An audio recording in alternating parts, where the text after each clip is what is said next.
Hello, I'm Suresh from QuantumATK, and I'm going to introduce to you our Advanced Surface Process Simulation module.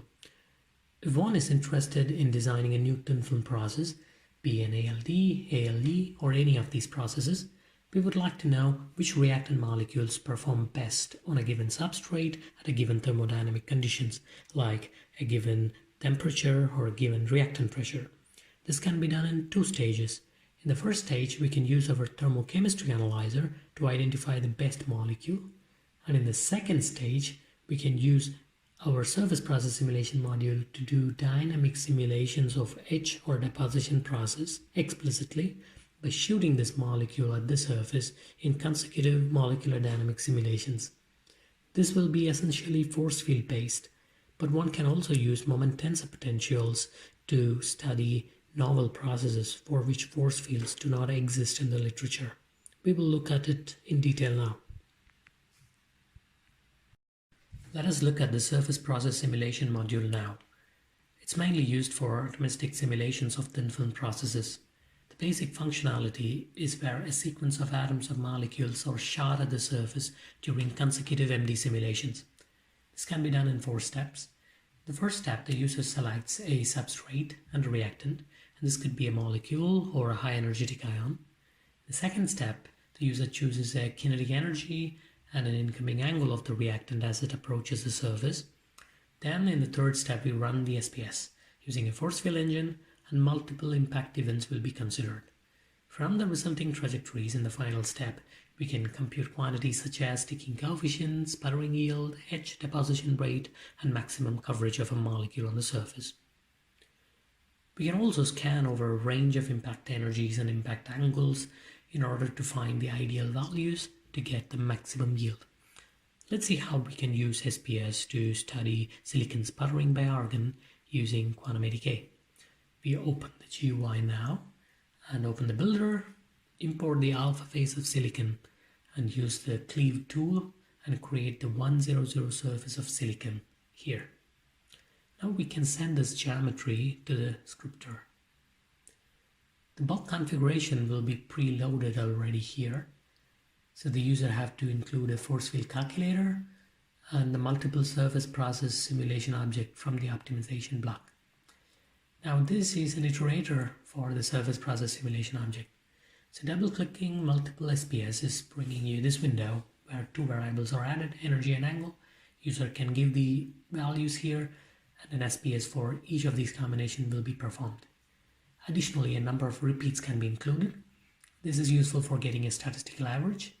A random seed for reproducibility is available, and an option to save the sticking coefficient or sputtering yield is also there. So in this case, we need to save the sputtering yield value. Next, we will see how to set up the surface process simulation. There are a lot of variables here, but the most important one are the temperature here, and a fixed film thickness in blue, thermostated film thickness in red.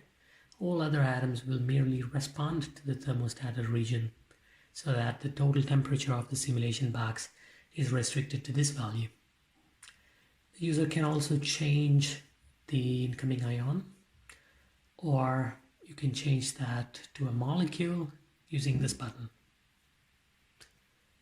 Also, the distance above the surface where this atom should be initialized can be given by the user. The kinetic energy and the angle can be provided here by clicking on this arrow mark, and the variable chosen in the previous window can be selected.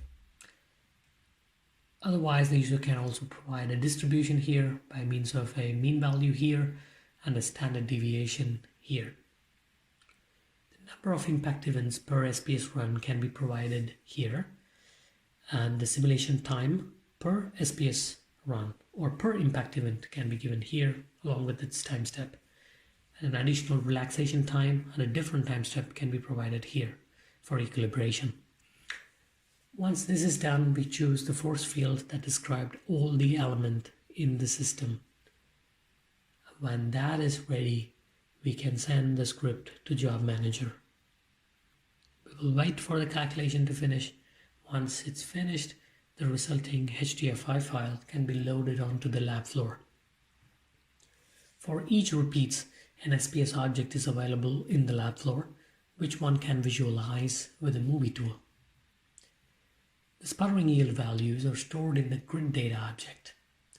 This can be visualized using a grid data visualizer in the add-on bar. Now we have a sputtering yield value for each repeat.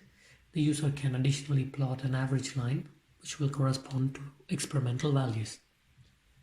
If one chooses to do a scan over multiple energies and multiple angles, then we can run such a simulation and load the output onto the lab floor, and the resulting grid data object can be visualized to reveal a heat map. By taking energy along X and angle along Y, we can plot to get such a plot. And here we see the maximum yield at a given angle and an energy.